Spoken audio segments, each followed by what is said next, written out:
함께 나눌 하나님의 말씀, 로마서 11장 33절로 36절까지 말씀입니다. 제가 말씀을 읽을 때 36절 말씀은 함께 말씀을 읽도록 하겠습니다. 깊도다 하나님의 지혜와 지식의 풍성함이요 그의 판단은 헤아리지 못할 것이며 그의 길은 찾지 못할 것이로다. 누가 주의 마음을 알았느냐? 누가 그의 모사가 되었느냐? 누가 주께 먼저 드려서 갚으심을 받겠느냐? 이는 만물이 주에게서 나오고 주로 말미암고 주에게로 돌아감이라. 그에게 영광이 세세 있을지어다. 아멘.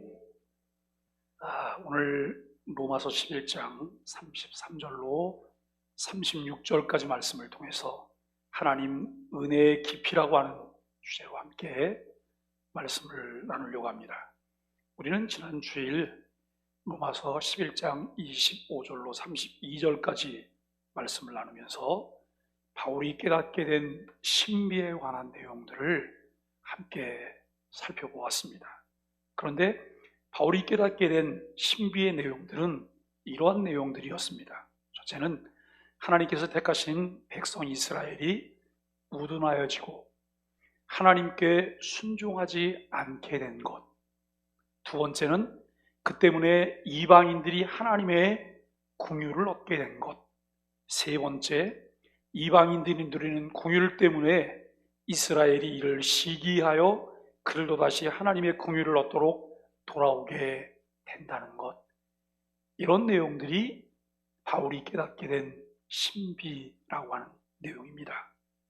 오늘 본문은 짧지만 그 신비에 대해서 그의 생각의 결론이기도 하고 로마서 1장부터 이제 11장 마지막 부분까지 모든 신학적 사고의 끝에 내리는 결론이기도 하다라고 하는 것을 우리는 생각을 해보아야 될 것입니다.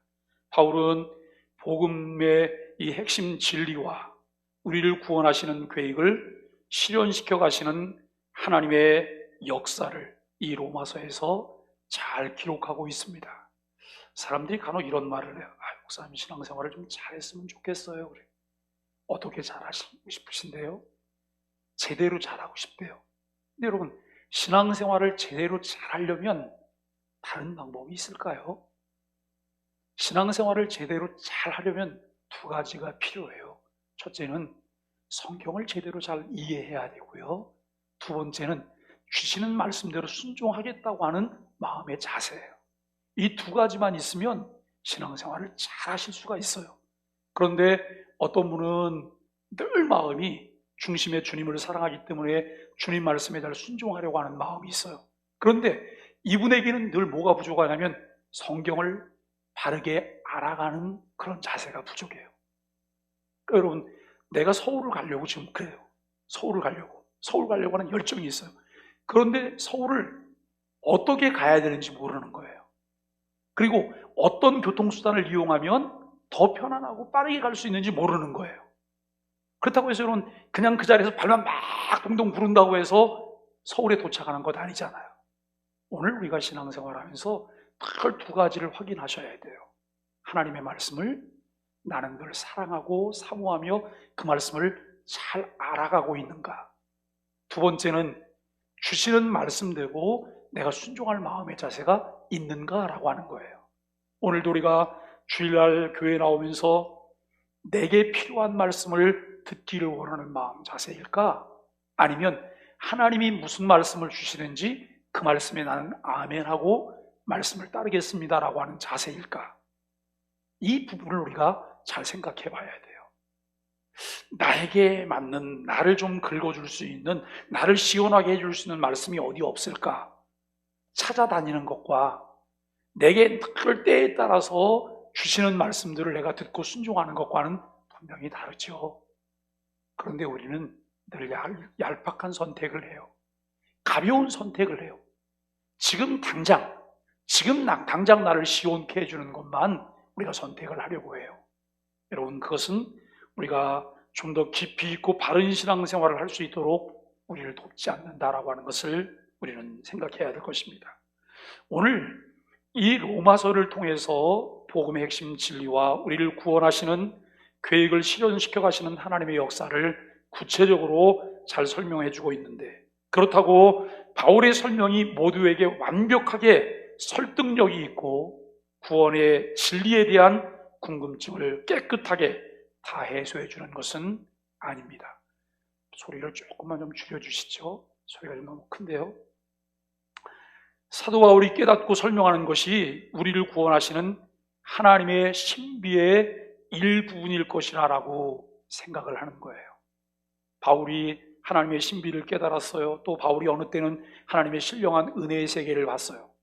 그것을 설명하지만 바울이 본 것이 하나님의 전부가 아니라라고 하는 거예요.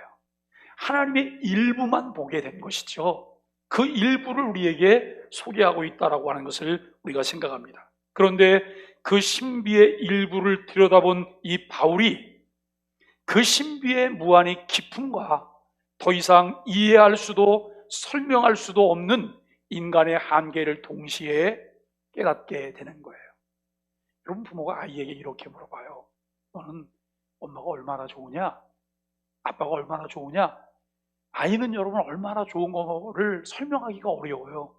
그때 여러분 아이들이 표현하는 표현이 있어요. 뭐라고 표현해요?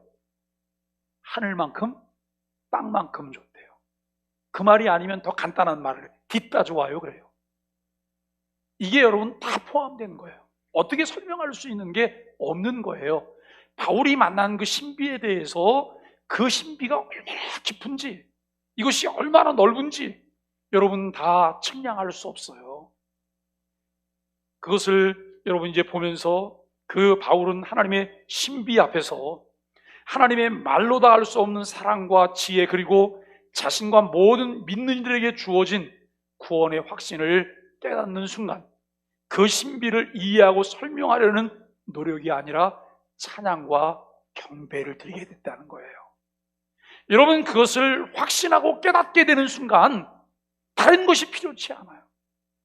그분을 찬양하고 그분께 무릎을 꿇고 경배하게 되는 거예요.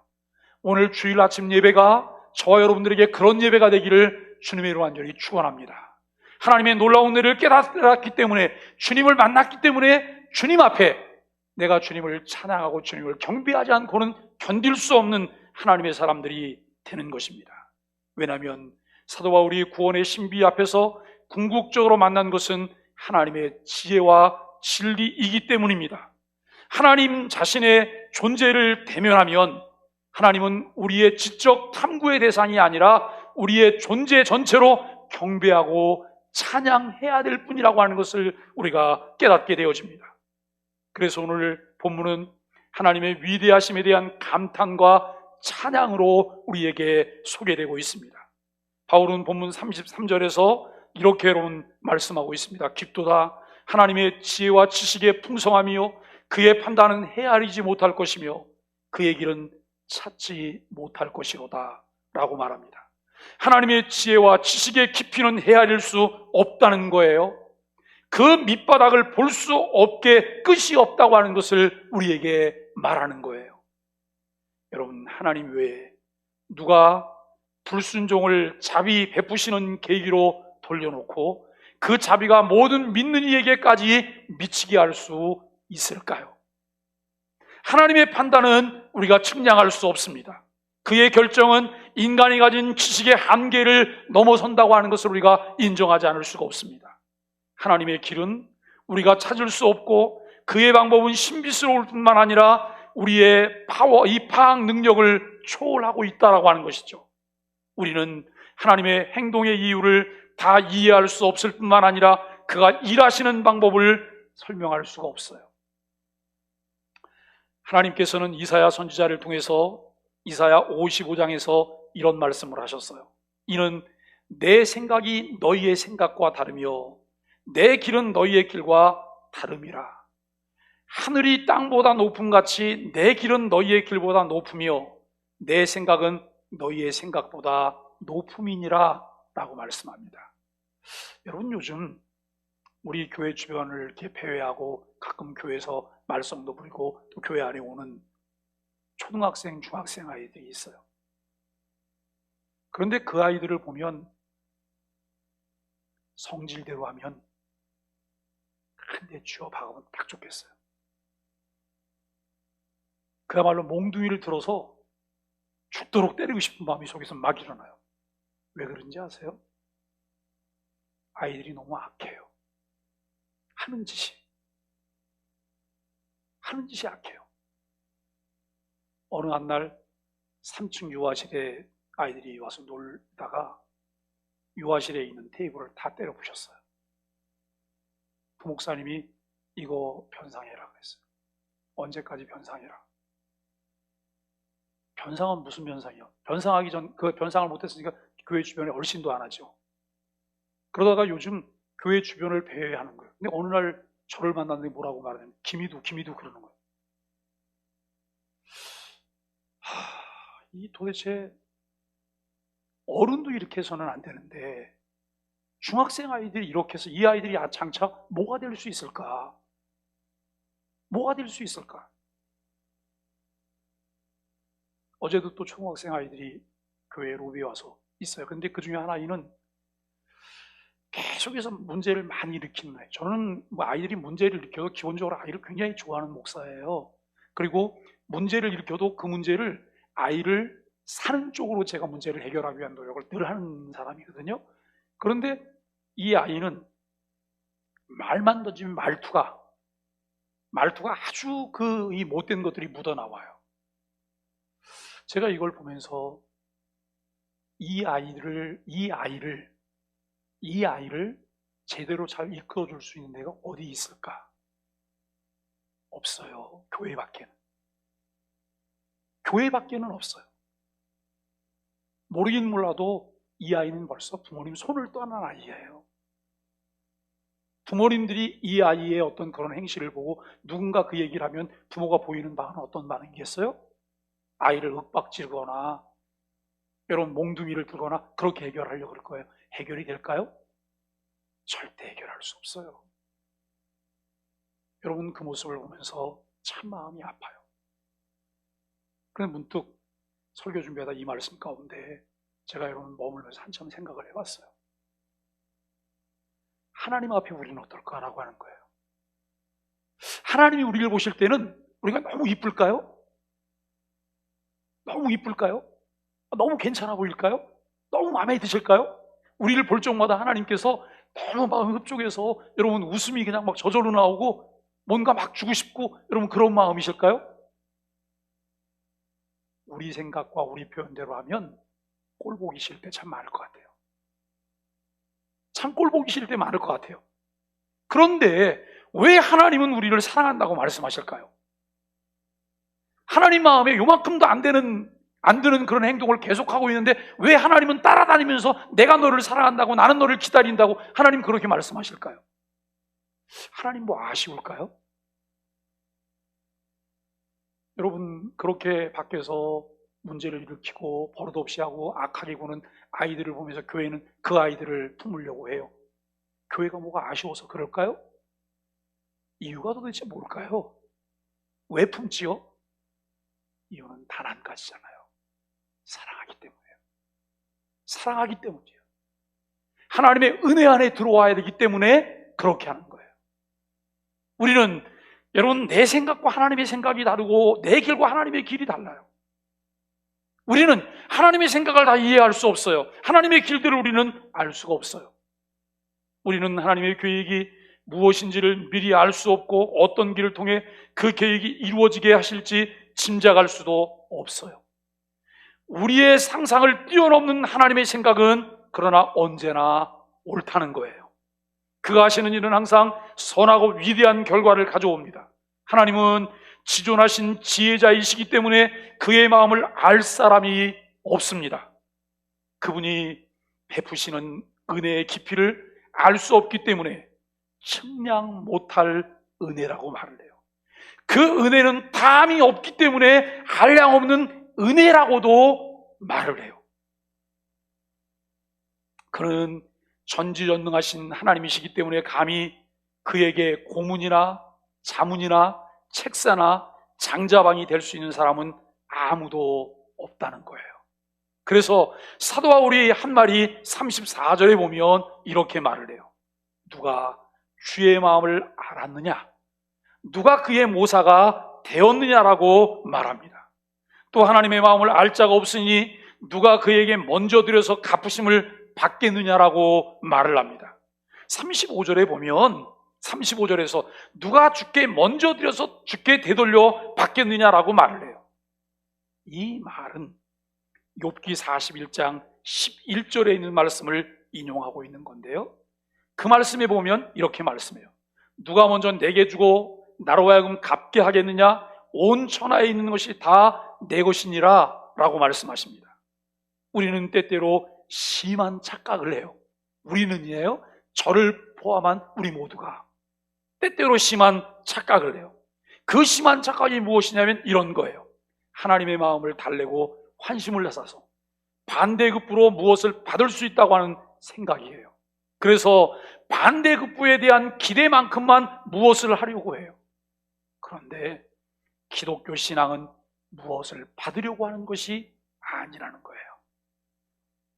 내가 하나님께 시간을 드리는 이유가 하나님께서 나에게 뭘 주시기를, 하나님께서 나에게 뭘 주시기를 기대하는 마음으로, 내가 여러분 하나님께 헌금을 드리면서도 헌금 이만큼 드렸으니까 하나님 나한테 이만큼 주세요, 30배, 60배, 100배를 우리가 참 좋아하시잖아요. 그죠? 내가 드린 것에 30배, 60배, 100배를 주세요, 이런 기대를 가지고 우리는 늘 뭘 해요. 그리고 여러분 하나님의 비유를 좀 맞추면서 그 환심을 좀 사면 하나님께서 나에게 뭘 주실 거라고 생각해요. 이것 자체가 하나님에 대한 이해가 없다는 거잖아요. 내가 하나님을 잘 알지 못한다라고 하는 것을 우리가 생각을 하게 됩니다. 이미 아무 조건 없이 모든 것을 주신 하나님의 은혜를 깨닫게 된 것만큼 자신을 드리며 헌신하게 되며 이웃과 삶을 나누게 되는 거예요. 저는 여러분 목회를 하면서 목사로서 자존심 상할 때가 어느 때냐면 이런 때예요. 교우들에게 예배도 좀 나오세요, 기도하러도 좀 다니세요, 무슨 모임이든 나오세요, 중직자들은 빠지면 안 돼요, 이 말하는 건 너무나 자존심이 상해요. 왜냐하면 여러분 목회자에게 누가 와서 이렇게 말했다고 생각해요. 목사님 새벽기도 좀 하세요, 목사님 성경 좀 읽으세요, 목사님 말씀대로 사세요, 누가 와서 이렇게 말했다고 생각해 보세요. 이거는 목회자에게 아주 수치스러운 거예요. 자존심 상하는 거예요. 그런데 이것은 목회자뿐만 아니에요. 모든 성도들도 마찬가지예요. 내가 예수 그리스도를 주로 믿고 있고 하나님의 은혜를 깨닫고 있고 그 은혜 속에 살고 있다고 한다면 다른 사람이 그것을 말해야 될 이유가 없는 거예요. 왜요? 내가 스스로 알아서 해야죠. 여러분 매끼 우리가 식사하실 때 누가 와서 식사하시라고 꼭 얘기를 해야 식사하시나요? 아니잖아요. 때 되면 내가 밥 먹어요. 때 되면 내가 뭘 해요? 신앙생활이 여러분 그와 같은 것 아닐까요? 이미 내가 하나님께로부터 은혜를 받았기 때문에, 은혜를 누리고 있기 때문에 무엇이 필요한지를 알아서 그 필요에 함께 참여하는 것, 이것이 우리가 해야 될 자세며 도리가 아닐까라고 하는 생각을 하게 되어집니다. 여러분 하나님은 우리와의 관계를 계산적으로 하시지 않으세요.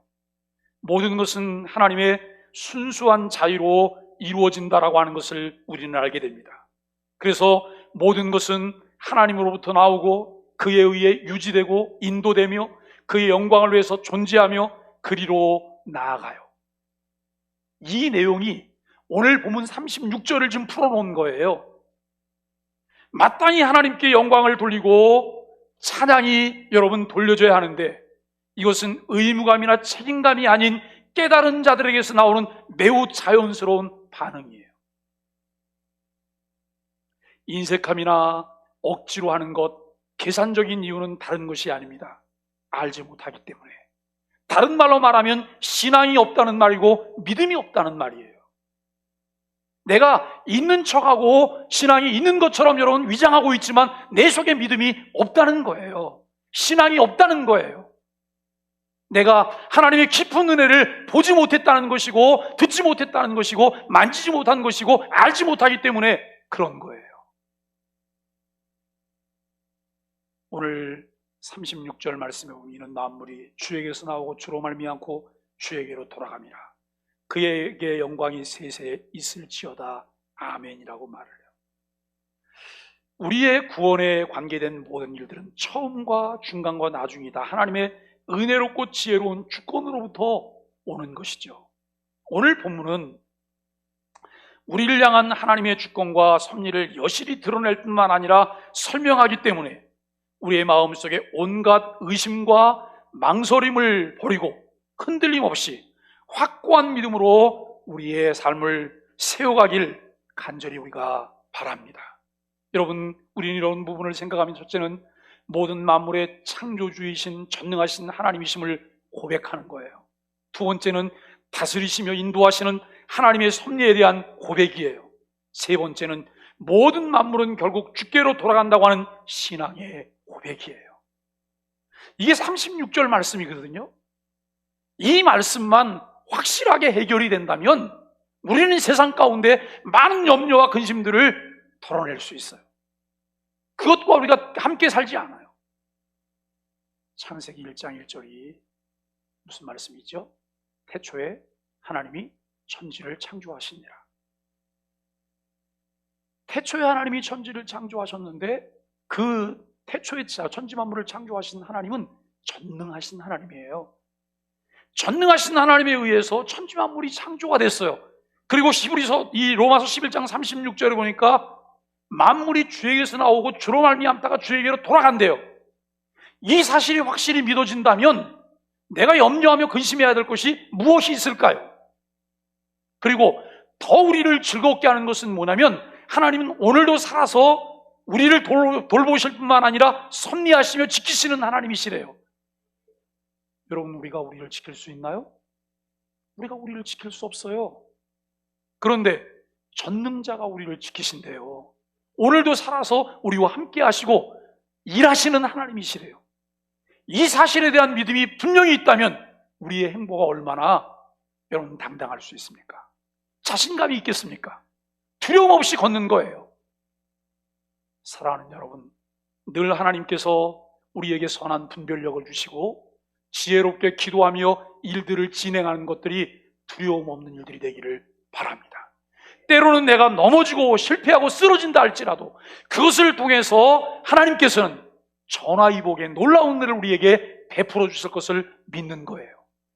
다 같이 한번 따라가시죠. 기독교인은 망함이 아닙니다. 망함이 아니에요. 그 망함을 통해서도 하나님께서 우리에게 은혜를 주시는 거예요. 그런데 망함이라고 생각하는 사람은 절망하고 좌절하고 낙심해요. 그러나 망함이 아니라는 사실을 믿는 사람은 다시 일어나게 하실 하나님을 기대하면서 주님을 바라보고 감사하며 찬양을 해요. 여러분, 예수 안 믿는 사람이 이걸 이해할 수 있을까요? 교회를 다니지만 그 깊이를 알지 못하는 사람이 이걸 이해할 수 있을까요? 저 사람 맛이 갔나 봐, 정신 나간 사람인가 봐, 이렇게 생각을 할 거예요. 그런데 맛이 가거나 정신 나간 사람이 아니라 정신이 온전한 사람이에요. 하나님의 깊은 은혜를 그 사람이 보지 못하는 다른 것을 보고 있는 사람이에요. 여러분, 어느 날 엄청난 멋진 광경을 두 사람이 봤다고 생각을 해보세요. 근데 두 사람이 봤는데 한 사람은 그걸 보면서 이야 이러면서 막 소리를 지르는 거예요. 근데 한 사람이 아무 생각 없이 이렇게 쳐다보고 있어요. 그러니까 이 사람이 옆에 있다가 쿡 찔리면서 왜 그러고 있어? 저걸 보면서 감탄해야지. 그러니까 이 사람이 감탄? 이게 감탄일까요? 신앙생활도 여러분 그렇게 하는 건 아닙니다. 내가 느껴야 되는 거예요. 내가 봐야 되는 거예요. 내가 만져야 되는 거예요. 내가 확신해야 되는 거예요. 그때 우리는 감탄사가 튀어나오잖아요. 신앙생활은 반응입니다. 받은 것에 대한, 깨달은 것에 대한 반응이에요. 여러분, 우리 소망의 교회가 좋습니까? 소망의 교회가 뭐가 좋을까요? 어디가 좋을까요? 어떻게 좋을까요? 소망의 교회가 죽고 못 사는 마음이 우리에게 있어야지만 여러분 교회 사랑하는 마음이 생기는 거예요. 내가 하나님에 대해서 죽고 못 사는 마음이 교회를 통해 표현되는 것이고 이웃들을 통해서 표현되어지는 거예요. 이게 없다고 한다면 그분은 어쩌면 기계적인 신앙생활을 하고 있을 가능성이 많아요. 감동이 없어요. 마음의 움직임이 없어요. 뭘 할 때마다 마음의 갈등이 있어요. 내가 이걸 해야 될까 말아야 될까, 나가야 될까 말아야 될까. 그런데 여러분, 그 감동이 있는 사람은 갈등 1도 없어요. 갈등 1도 없어요. 왜요? 내가 벌써 그 발이 옮겨지기 전에 마음이 가 있기 때문에요. 마음이 그 일을 진행하고 있기 때문에요. 오늘 우리가 하나님의 은혜 속에서 늘 하나님에 대한 바른 이해와 전적인 신뢰는 범사의 감사와 찬양 사는 날 동안 항상 하나님 중심의 삶을 살아가게 하는 원동력이 된다는 사실을 우리가 확실히 믿어야 할 것입니다. 하나님은 모든 사람들이 구원에 이르기를 원하십니다. 자연 계시와 특별 계시를 사용하셔서 하나님 자신을 우리에게 보여주시고 알려주셨습니다. 우리를 향한 선하신 뜻으로 구원의 은혜를 깨닫게 하시고 그 은혜로 영원한 생명을 누리며 살게 하기를 원하십니다. 하나님을 사랑하는 자, 곧 그의 뜻대로 부르심을 받은 자들은 모든 것이 합력하여 선을 이루게 하신다라고 말씀하시는데, 여러분, 하나님은 우리를 사랑하십니다. 우리를 위한 놀라운 계획을 갖고 계십니다. 왜 아무런 조건도 없이 우리를 사랑하시는지 여러분들은 잘 아시나요? 잘 모르겠어요. 저는 잘 모르겠어요. 하나님이 얼마나 저를 사랑하시는지 잘 모르겠어요. 그런데 그 하나님은 굉장히 저를 사랑하시고 계시다는 것만 알아요. 그 사랑이 얼마나 크고 위대한지는 잘 모르겠어요. 이기적이며 계산적인 나 중심으로 살아갈 때는 도무지 하나님의 의도를 알 수가 없습니다. 그런데 하나님의 사랑이 조금씩 스며들며 제 삶을 적실 때 하나님의 그 마음을 조금씩 알아가게 되는 것 같아요. 그 하나님의 은혜가 제 삶 가운데 스며들어오면서 내가 하나님의 사랑을 알아가게 되고 하나님을 향하여서 내 마음이 열리게 되고 그를 위해서 살겠다고 다짐하게 되는 이런 부분을 보게 됩니다. 그래서 여러분 주변 사람도 이해할 수 없는 이타적인 삶을 실천해 가기도 해요. 그것은 하나님의 마음 속에, 하나님의 생각 속에, 하나님의 뜻 속에, 하나님의 주권 속에 있는 일이라고 하는 것입니다. 우리는 죽을 때까지 이것을 다 알 수 없어요. 그것을 조금씩 더 알아가는 것이 신앙의 깊이고 또 다른 삶의 깊이를 만들어 내게 된다는 거예요. 이것은 명목상, 형식상 신앙인으로 산다고 주어지는 것은 아니라라고 하는 것을 생각하게 되어집니다. 하나님과 깊이 있는 친밀한 교제를 나눌 때 이것이 가능합니다. 주님과 나만의 시간을 가져보는 것이 필요해요. 하나님을 아는 깊이 있는 지식들, 하나님에 대한 바른 이해가 우리로 하나님과 더 깊은 친밀한 교제를 갖도록 도울 것입니다. 여러분, 목사는 교우들이 믿음의 삶을 잘 살기를 늘 기대하며 기도하고 그렇게 도우려고 애를 써요. 그래서 늘 관심을 가지고 살펴봐요. 그러는 중에 정말 말씀을 사모하고 말씀을 즐겨 듣기를 원하고 말씀대로 살려고 하는 교인들을 만나면 그분에 대한 기대가 생겨요. 하나님께서 이분을 통해 무슨 일을 이루실까? 이분의 삶 가운데 어떤 일이 일어날까에 대한 기대가 있어요. 그런데 여러분, 그것과는 전혀 관계없이 늘 본인 생각, 본인 중심으로 생각하며 사는 사람을 보면 그 기대보다는 걱정이 많아요. 걱정이. 하나님께서 어떻게 사인을 보내실까? 하나님이 어떻게 사인을 보내실까? 이런 걱정이 참 많아요. 오늘 우리가 우리 자신들을 돌아보면서 여러분 한번 생각을 해보시죠. 신앙생활은 강제나 강요가 아닙니다. 하나님의 은혜를 깨닫는 거예요. 이 깨달은 것만큼만 우리가 할 수 있고 누릴 수 있어요. 누가 시켜서 강요에 의해서 억지로 끌려다니고 있다면 우리는 전혀 능동적이지 않을 것이라고 하는 것입니다. 요즘 코로나가 우리 일상적인 삶 자체에 큰 변화를 가져오게 했습니다. 우리가 여러분 하는 것 중에 꼭 필요한 것인지, 그것이 큰 가치가 있는 것인지를 우리가 생각해 보아야 됩니다. 우리의 신앙도 한번 점검하고 바른 것을 선택하는 지혜로움이 있게 되기를 주님의 이름으로 간절히 축복합니다. 교회에 꼭 모여야 할 이유를 우리가 찾아봐야 돼요. 우리가 꼭 교회에 모여야 할까? 모이는 신앙인이 되었다면 이제 흩어져서 무엇을 해야 하는지도 살펴보시고 흩어지는 그리스도인으로 우리가 살아가는 것이 필요해요. 어떤 분들이 이렇게 말을 해요. 코로나 때문에 안 모여도 된대요. 정말 자신 있으세요? 제가 교회를 설명할 때 교회는 5개, 교회를 유지하는 5개의 기둥이 있다고 말씀을 드려요. 5개의 기둥이 균형 있게 이루어질 때 교회는 건강한 거예요. 거기에는 예배가 있어요. 교육이 있어요. 그리고 복음 전도와 선교가 있어요. 그리고 섬김과 헌신이 있어요. 또 하나가 뭐예요? 교제. 성도의 교제. 5개가 균형 있게 이루어질 때 건강한 신앙인으로 살아가는 거예요. 코로나라고 하는 비상사태를 맞이했기 때문에 우리가 여러분 이 중에 몇 개를 생략하면서 길을 쓰고 여러분 버티면서 신앙생활을 하고 있는, 이것이 일상적인 거라고 생각하시면 이건 큰 오산이에요. 왜 성도의 교제가 중요할까요? 어느 날 D.L. 무디에게 어떤 교인이 물었어요. 무디가 타고 있는 벽난로를 보면서 다른 이야기를 하지 않아요. 그 중에서 장작 하나를, 타고 있는 장작을 꺼내서 한쪽으로 따로 떼놨어요. 잘 타고 있었는데 이걸 떼갖고 가지고 나올 때도 잘 타고 있었는데 여기다 놨더니 장작에 불이 꺼져 버리는 거예요. 무엇을 말할까요? 나 홀로 지탱하기가 어렵다는 거예요. 나 홀로 유지하기가 어렵다는 거예요. 사랑하는 여러분, 저는 코로나 이전부터 누누이 그런 말씀을 드렸어요. 교회는 모이는 교회만 돼서는 안 된다고, 교회는 흩어지는 교회여야 된다고. 그런데 흩어지는 교회를 하려면, 흩어지는 교회를 하기 위해서 뭐가 필요해요? 모이는 교회가 필요한 거예요. 모이는 교회가. 우리가 실천적인 그리스도인의 삶을 우리 교회가 참 많이 강조하고 있는데, 실천적인 그리스도인의 삶을 위해서 우리에게 먼저 필요한 것이 무엇일까요? 바른 신앙이에요. 바른 신앙으로 무장하지 않는다면 여러분 실천적인 그리스도인의 삶은 하나님의 생각이 아니에요. 나를 드러내는 일들일 뿐이에요.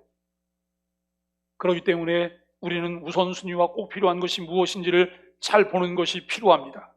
여러분, 우리가 신앙생활하면서 교인이니까, 교회의 직분자니까 어떤 일에 책임을 맡았거나, 그리고 여러분 순서를 담당했기 때문에 모이는 것이 아니라 주님을 사랑하기 때문에 우리가 모여야 한다라고 하는 거예요. 제가 우리 교회 부임하고 다각도로 여러분 시도하고 시험하는 일들이 있어요. 그게 뭐냐면 교회가 함께 모여야 될 때 힘을 모아서 함께 모이는 그런 훈련이에요. 그런데 여간해서 안 움직여지더라고요. 여간해서 안 움직여지는데 안 움직여지는 그분도 움직이는 날이 있어요. 그 날이 언제예요? 순서를 맡은 날이요. 근데 저는 기본적으로 이런 생각을 가지고 있어요. 평상시에 잘 이렇게 하지 않던 사람이 내 순서 맡아서 뭐라는 하나님이 안 받으신다고 생각해요. 이 말을 깊이 있게 좀 잘 새겨서 들어가 주세요. 우리가 여러분 좀 더 깊은 것을 원한다면, 좀 더 바르고 온전한 것을 원한다면 평상시에 늘 애를 쓰는 거예요. 애를 쓰는데도 부족하기 때문에 내가 실족하거나 넘어지거나 잘 참석하지 못하는 건 그건 어쩔 수 없어요. 하나님도 그건 인정하실 거라고 저는 생각해요. 그런데 그러지 않아요. 그러다가 내가 뭘 맡은 날만 나온다고 생각. 이게 여러분 목회자의 괴로움인 거예요. 왜냐하면 목회자의 의도는 우리가 조금 더 애를 쓰고 훈련돼서 한꺼번에 모일 수 있을 때 다 같이 모여주는 이 훈련을 하고 있는데, 내가 맡은 날만 나와야 된다. 그러면 그분에게 매일 순서를 맡겨야 되는 거예요. 이게 뭘 말하는지 한번 잘 생각 좀 하시면 좋겠어요. 우리가 신앙생활하면서 여러분, 나는 도대체 왜 신앙생활을 할까? 왜 모임에 나올까? 우리에게 중요한 부분들은 그 모임의 가치를 알고 함께 세워가야 할 필요를 느낄 뿐만 아니라 즐거움으로 참여하는 내가 우리 소망의 교회 안에 있게 되기를 간절히 바랍니다. 이미 하나님은 우리에게 많은 놀라운 것들을 주셨습니다. 그런데 우리의 생각이, 우리의 삶의 태도가 그와 같은 것을 느낄 수 없도록 제한하고 있다고 하는 것도 생각합니다. 여러분, 세계 곳곳에 웅장한 놀라운 광경을 자랑하는 곳들이 있어요. 미국의 그랜드 캐년, 그 다음에 아르헨티나나 브라질 국경에 있는 이과수 폭포. 이것을 보면, 그걸 보는 사람들마다 여러분 다 감탄하지 않을 수가 없어요. 그것을 보면서 여러분 즐길 줄 알아야 돼요. 근데 있는 그대로 보고 느끼는 안목과 자세가 필요해요. 마찬가지로 하나님의 그 놀라운 구원의 역사 앞에서 감탄하고 감격하며 하나님께 감사하고 그 은혜를 찬양하지 않고 하나님이 왜 날 구원하셨을까? 왜 다른 사람은 아닐까? 이 구원이 사실일까? 이런 질문만 던지고 있다고 하면 이것은 어리석은 일이 아닐 수 없을 것입니다. 하나님의 신비 앞에서 우리가 할 일은 탐구하는 것이 아니라 찬양하고 경배하는 것임을 잊지 말아야 될 것입니다. 우리의 지금까지의 삶은 우리가 알건 모르건 다 하나님의 신비한 계획과 인도하심 가운데 이루어져 온 것이죠.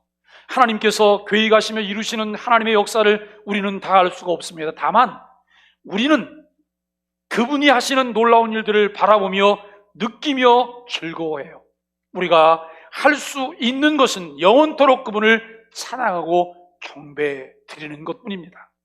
천지만물의 창조자가 되시는 전능하신 하나님, 오늘도 역사의 주관자로서 모든 것을 다스리시며 섭리하시는 하나님이심을 우리는 믿습니다. 이러한 사실을 바로 알고 신뢰하며 고백할 때 염려와 근심, 불안함이 아니라 평안함과 안전함을 우리가 누리게 되고 경배와 찬양을 드릴 수 있다는 것입니다. 오늘 깊이 있는 하나님의 은혜 속에 주와 함께 동행함으로 우리가 주님이 주신 은혜에 대한 반응으로 주님을 찬양하지 않고는, 말씀대로 순종하며 살지 않고는 견딜 수 없는 저와 여러분의 삶이 되기를 주님의 이름으로 간절히 축복합니다.